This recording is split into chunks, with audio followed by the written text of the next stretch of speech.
the word swimrun can help people find something that they like that can make them feel good about themselves. That's a good thing, right?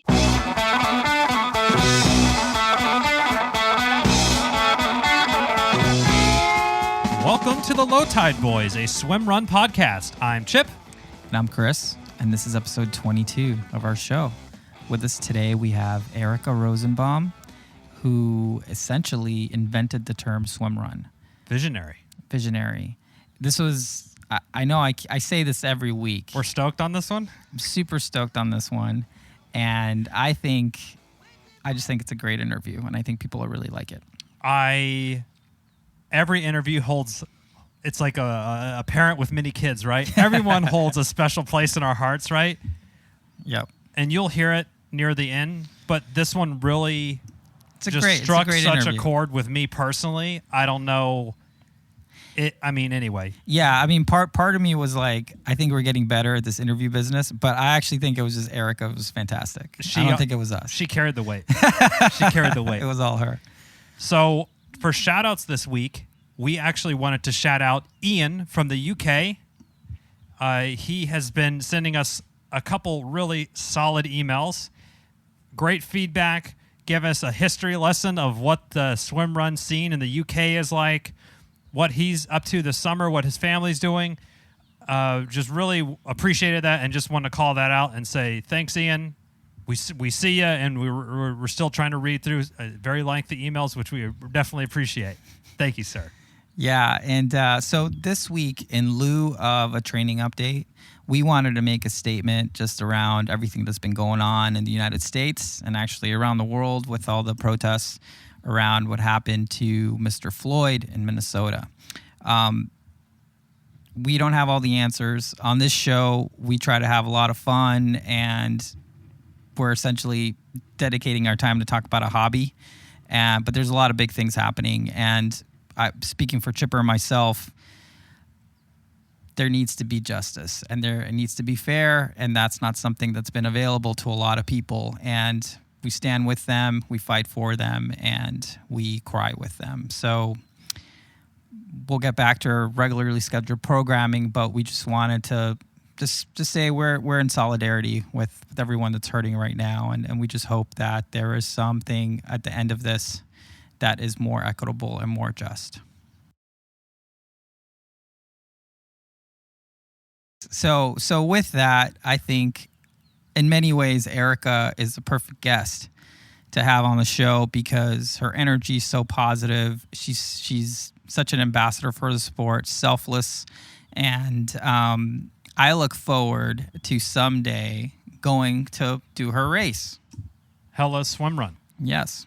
And you'll hear about that in the show, but this is a great interview, and we hope you enjoy it.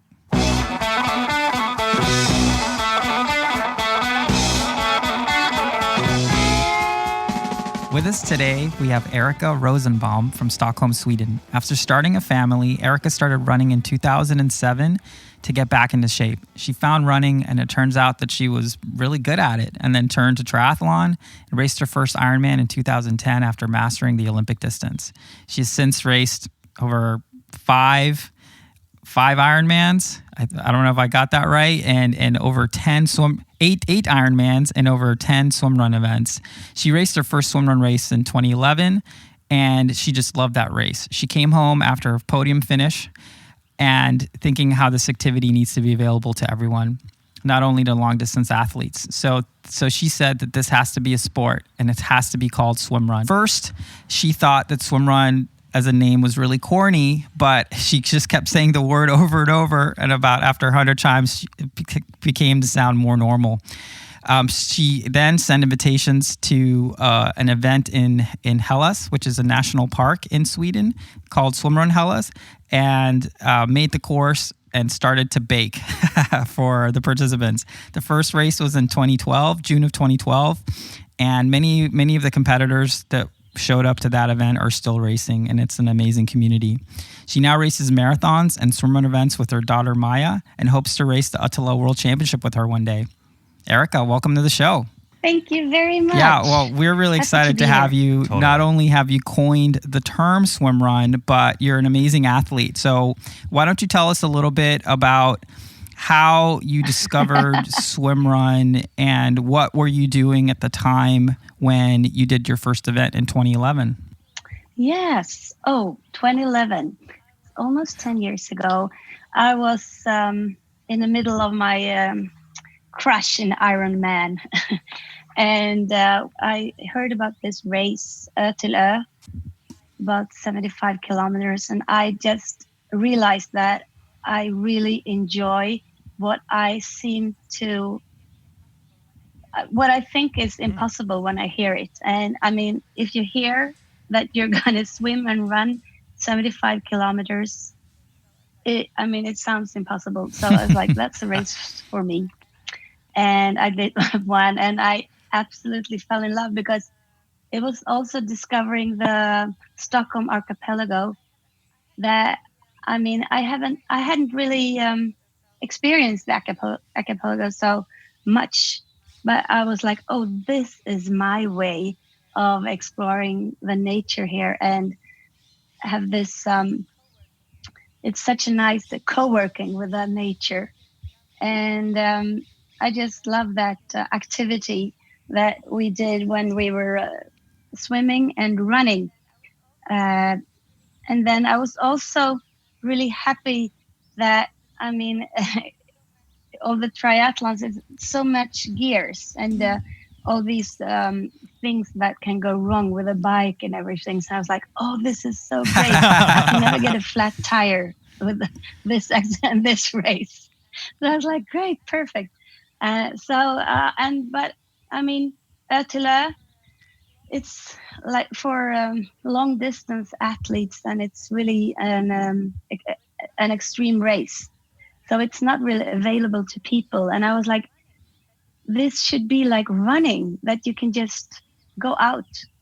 In Sweden, we have water that we can swim in everywhere.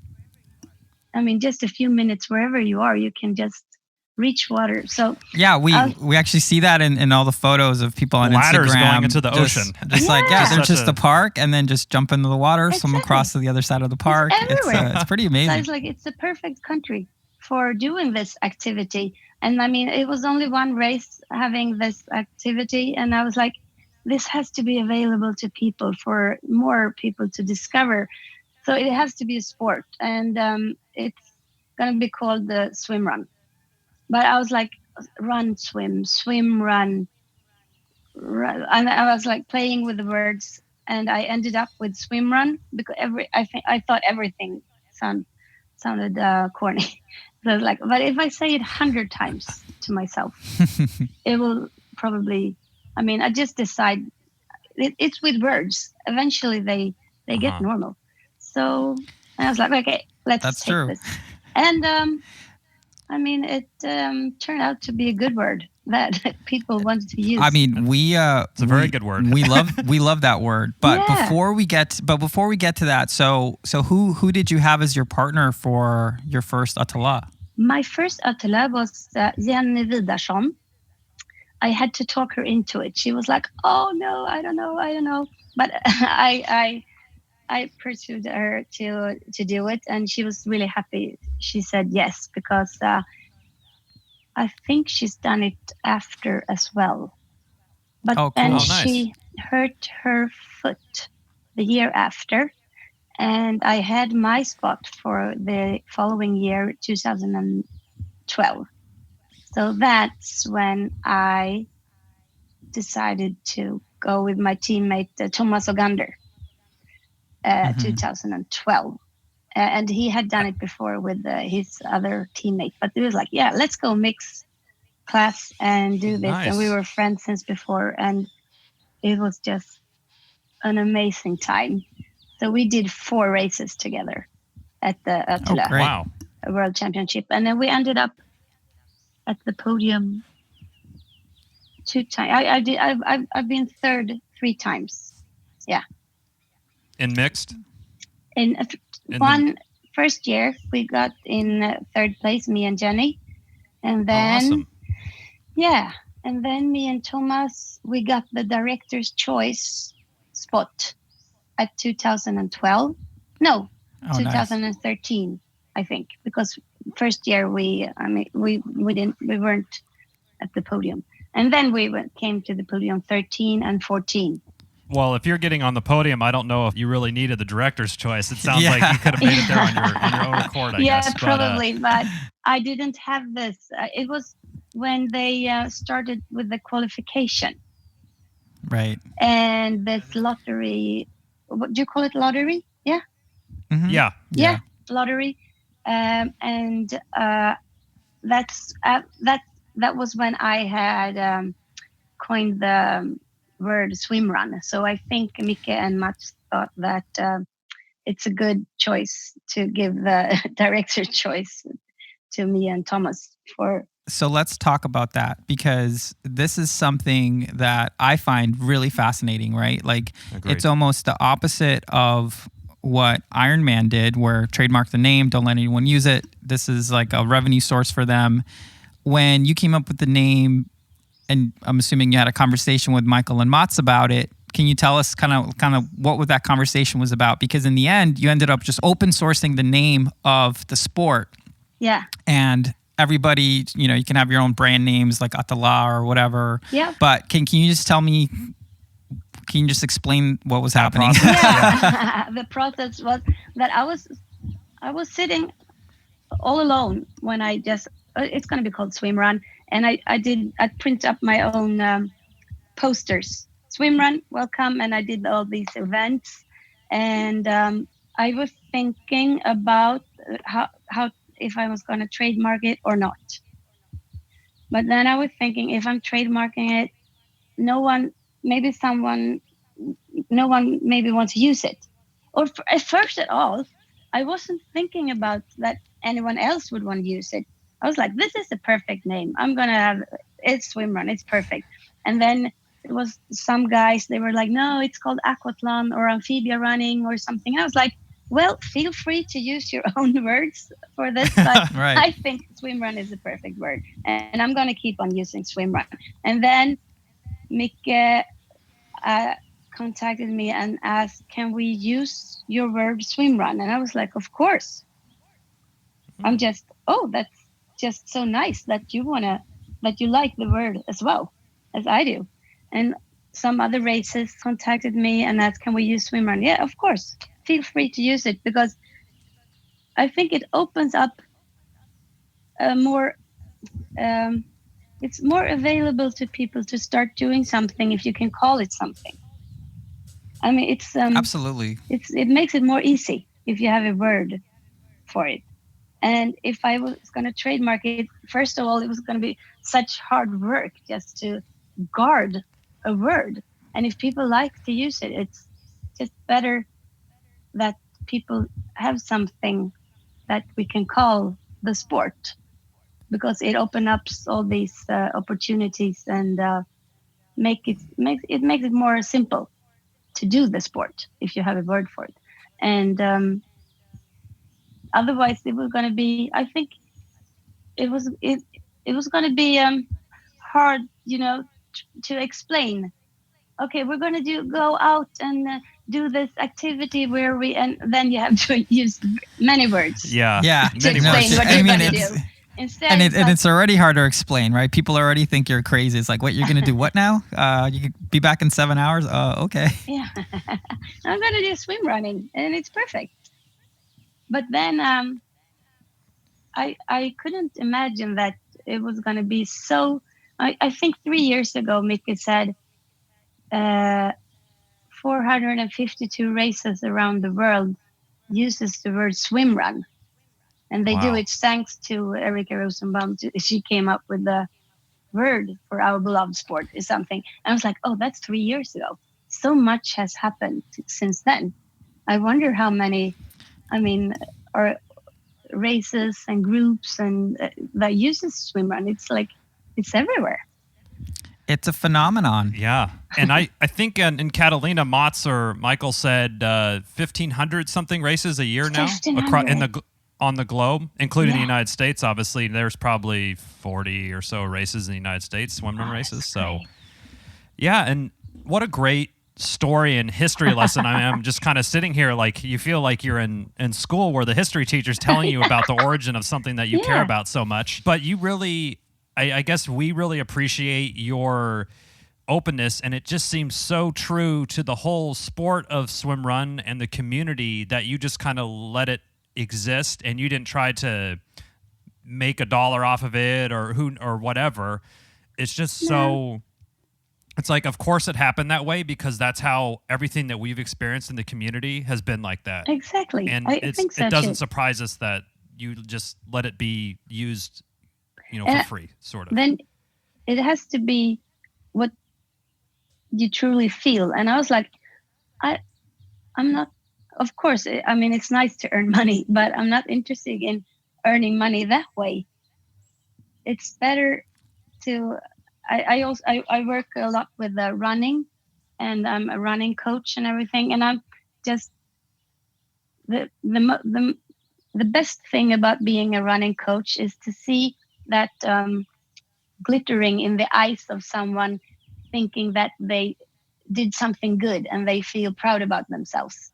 So if the word swimrun can help people find something that they like that can make them feel good about themselves, that's a good thing, right? So Yes. Love that. yeah, Yes. that's much better than trying That to is so earn great. money on a word. Just to echo what Chippo said, what Chipper said, it's so sort of altruistic of you, but also kind of emblematic of what we've experienced in the sport. Yeah.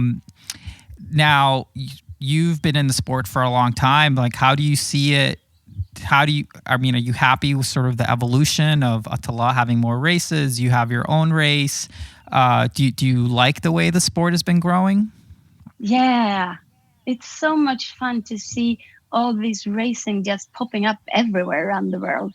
And that sounds like, I think we all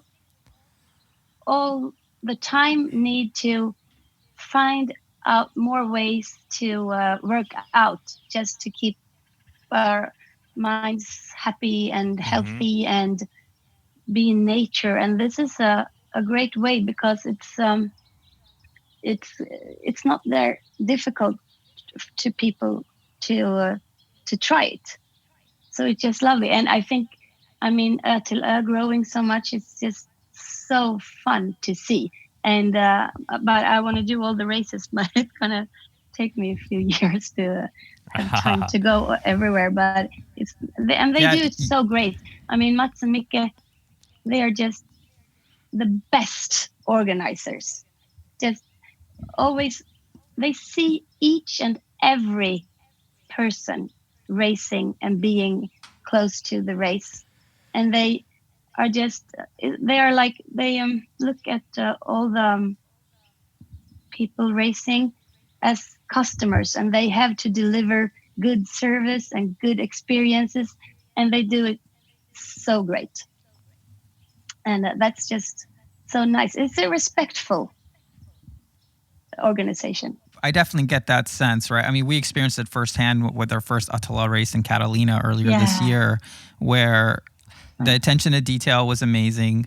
And yeah, you just really felt like they just really cared about everyone having an amazing experience. We did play, or Chris made kind of a joke to Michael at the finish line because when we did Catalina, I'll let you tell the joke, but I'll set it up. Okay. So at Catalina, the race that we did in March 1st or into February, we were told there's going to be lots of buffalo around. I don't know. Do you see buffalo? I guess they're not in Sweden walking around very often, but they're not on islands especially.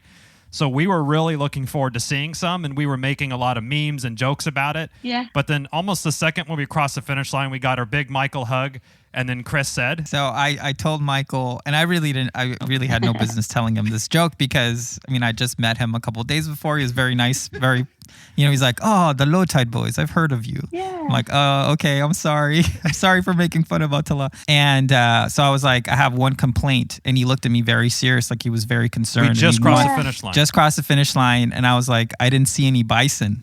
And he, just the look on his face, I realized that I shouldn't have made that joke because he was genuinely concerned because he thought I had he thought I had a real complaint. Not a joke. And he wanted to hear it. So when I said it was, I didn't see any bison, he was, he sort of softened up and, he gave me another hug and just kind of like, get out of here, basically. Yeah. He's so nice. We totally echo all your thoughts there. I am really curious. So you have done a lot of racing. I was supposed to go to Catalina, but I had to, my oldest son got diabetes 1. So we had to change our plans everywhere. But me and my daughter were supposed to go to Catalina and do the race, but next year.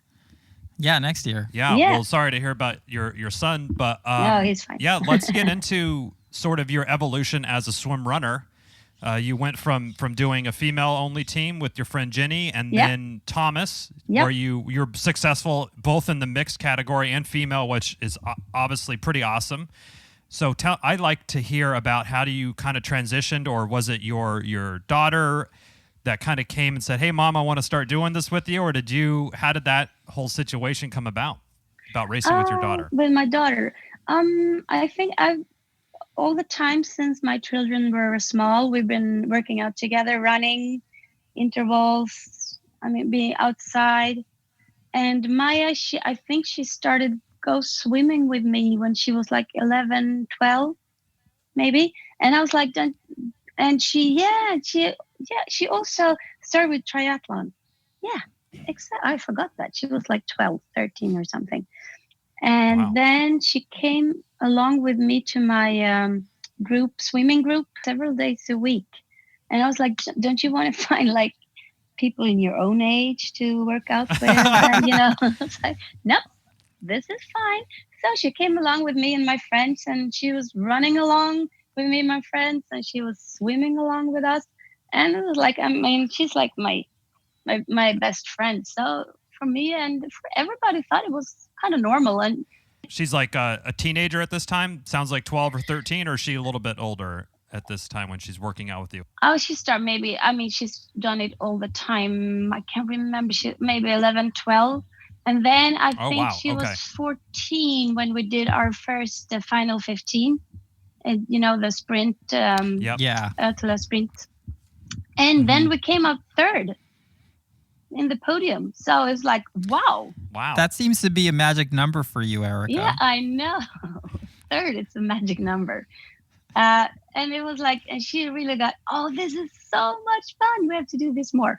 And I think she really, it meant a lot to her that we did so well the first time. So, and then we do it as 1 or 2 times a year since then. Maybe we've done it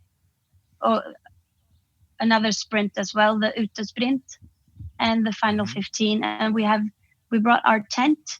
So we did all these, fixing dinner by the water with a tent and, sleeping outside. It's been a small adventure each time. So that sounds really fun. And Chris and I are both young, or I guess you're young. I guess we have young families. I'll say we have daughters. Our daughters are 3. Wait, no, sorry. My daughter's going to be 4 in 2 and my daughter's weeks. going to be 5 in a couple months. Oh, that's nice. And then we each have sons that are around a year-ish. Yeah. So we're a bit off from swimming with them quite yet, but they do like racing us around, and we chase them plenty. So exactly. I personally, I have hopes and dreams of a situation like yours where my daughter wants to hang out with me. Yeah, it's so nice because you can put them and in these small, the boats that with the plastic boats you can have children in when you play around in the water. What you call those? Oh, like a canoe or something? No, the small boats that would you blew them up. Oh, inflatable. Oh, yeah. Yeah. I put all my 4 children in some kind of and then I tied them on my back so they could come along with me, and I dragged them when I was swimming. You just pull so them they around. could like play, and I was swimming, and they could swim along, and then they could go in the boat. So that you can start with bringing them. Now in I the see boat. why I'm getting why ideas. you're so good is because you've been doing resistance training with 4 kids swimming around the Swedish waters with them. So that makes a lot of sense now.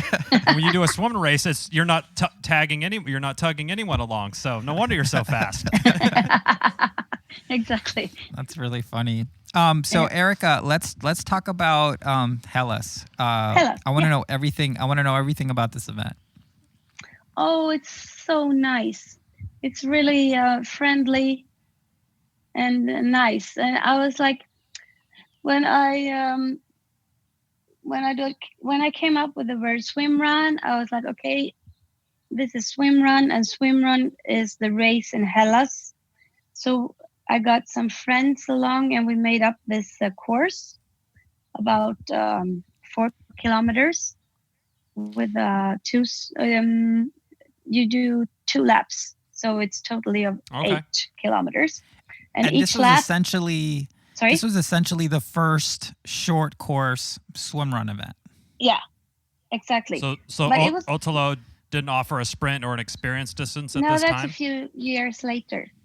Okay. And you're thinking to circle back to the beginning of the show, you were saying you want this to be accessible to all people. So that's the word, but then accessibility is also not everyone can run 75K. It's a small, it was a small race as well, that you could do 1 lap or 2, but you could try equipment, and you can try the sport, or you can do this really hard workout. So the funny thing is that the racers in my race, Swimrun Hellas, were like those girls and guys winning the Ötillö World Championship next to people. Oh, I want to try this swim run. It seems like fun. So it was like these different levels. But it wasn't like really. It was more like a training race, so you could have it. So it wasn't, take that seriousness of. So because some people can get scared about, now it's race, it's like about winning and everything. It's like, no, this is training racing. We, I have, you can have your time and you race maybe for yourself or just to be better, or you always get more effective when you have this number and it's a time. It seems genius to me because, I'm just going to say that I think that obviously your background in triathlon, where there's multiple distances, there's sprint, Olympic, half Ironman, full distance, you really get like a sort of, you can have an evolution within the sport. Yeah. And in swimrun, you really didn't have that. So almost having these training races was sort of the equivalent of a sprint distance or experience or whatever you want to call it. And that's really, I'm just going to go out and say it. I think that's probably one of the things that led to the explosion of the sport, because it just became that people could do it and fall in love with it. And our first race was really short and we fell in love with it. Exactly. So it makes it available to people. And you didn't. I wanted to be a night each week when you didn't have to. People don't have time to have a social life and to work out and running, and it was like busy for people to have the time. So I was like, this is social sporting. Let's do some social sports. So before social sports is like watching sports in the bar. No. We do social sport. We meet up. We have fun. We talk.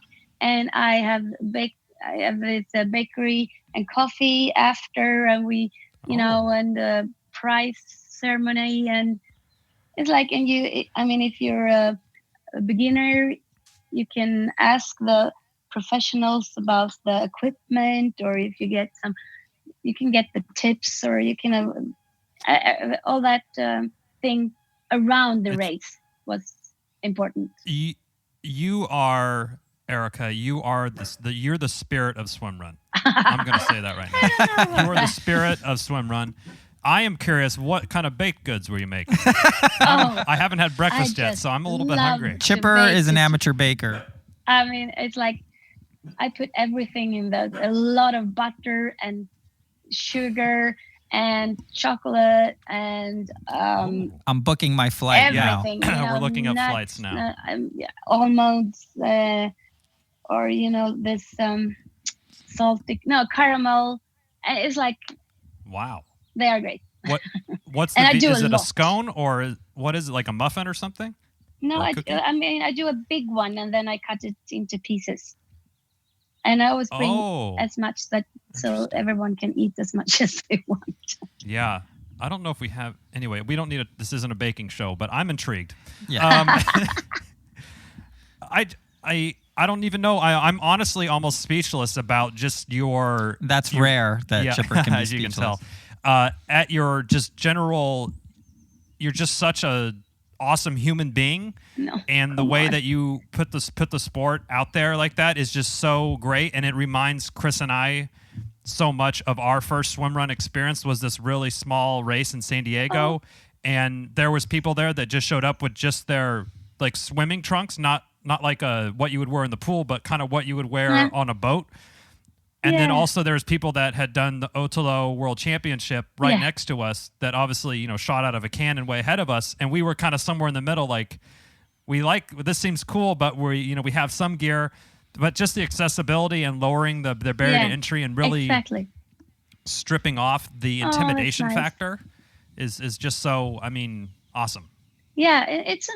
It's a welcoming sport, isn't it? Yes. It really welcomes people and everyone can, feel welcome in this sport. In that vein, you're obviously very central in the story of the sport. But how do you think the sport is going to continue to grow into the future? Do you think it's going to stay as amazing as it is? I mean, there's a lot of people that really care about it staying amazing. Yeah. I think so. What do you think? I think we're only in the beginning. I mean, also triathlon was something that was really rare, like 15 years back, kind of, and it's grown. So I think Ötillö will be like the Ironman brand eventually, and then probably some like what's the other names of the triathlon organizations? Challenge. Challenge. Challenge. So, I mean, it's good to have several actors in the arena, but I think Ötillö will be the Ironman. The always the king. I mean, they do it so well, and they do it so thoroughly, and like in the long-term thinking. So I think we're in the beginning of the sports swimrun history. Well, that's exciting because we're on the ground floor with our little show, trying to raise awareness about this amazing sport. Yeah, so much fun, and it's gonna grow. I mean, like running. I mean, it's just an activity that everyone can try eventually. Because everyone can run and everyone can swim, but you can always get better and you can explore more places and you can, go further or shorter or, whatever you feel like. Yeah. Yeah. So you've done a dozen-ish, give or take, some races besides Swimrun Hellas and the Ötillö World Championship. Which race really do you have a strong pull to do over and over and over? What's your favorite race? My favorite race, of course, is Ötillö World Championship. I mean, it's really something special. So I would really like to do that one again in a few years with Maya. But then I'm so curious in exploring, because, I mean, me and my husband, we can go around and do marathons like in France or England or whatever. So I was like, that would be so nice to explore other places in the world through swimrun as well. So I really want to go to Catalina. I want to go to Croatia. I want to go to and do the races abroad. That I look So your forward to. vacation schedule sounds like your swimrun schedule. Sorry? Is how you want to align it? You want to make your vacation schedule and your swimrun schedule be the same thing? Yeah, and I, with a few marathons in between, so I can also travel with my husband. Oh, so your husband's a marathoner? Sometimes, yeah. Sometimes we are. and sometimes we're not. But he's also a runner, yeah. But we're both sometimes, oh, this is so long distance. Let's do 10K or half marathons for a while. Okay, good. But so from time to time. Totally. But one thing that one race I haven't done is Swimrun Hellas. That's probably right, because you're the race running director.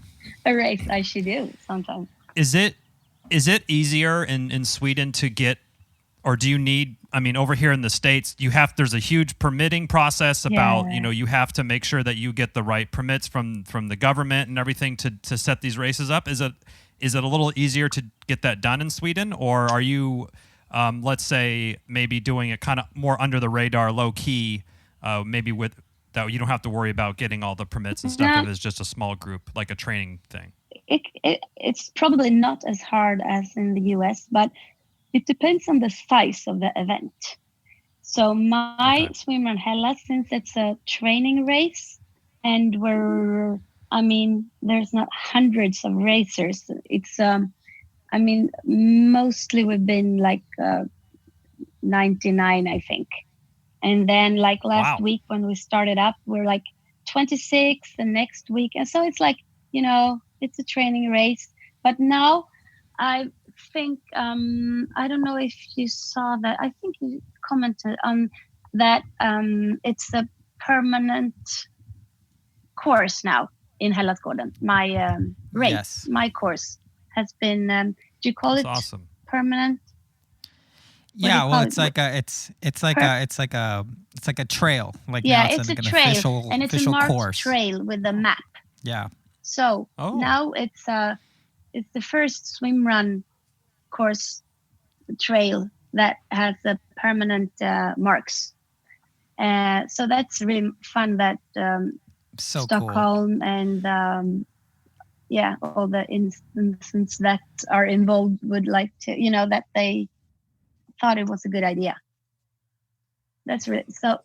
Now it's even more available to people because now they can go there without me. Yeah, anybody, maybe Chipper and Chris could maybe go out there and just punch it up on a map and just go do it. Yeah, of course. There are maps all over. You can just go there and you follow the pink arrows. And I'm so glad it came in pink because it's my favorite color. It's great.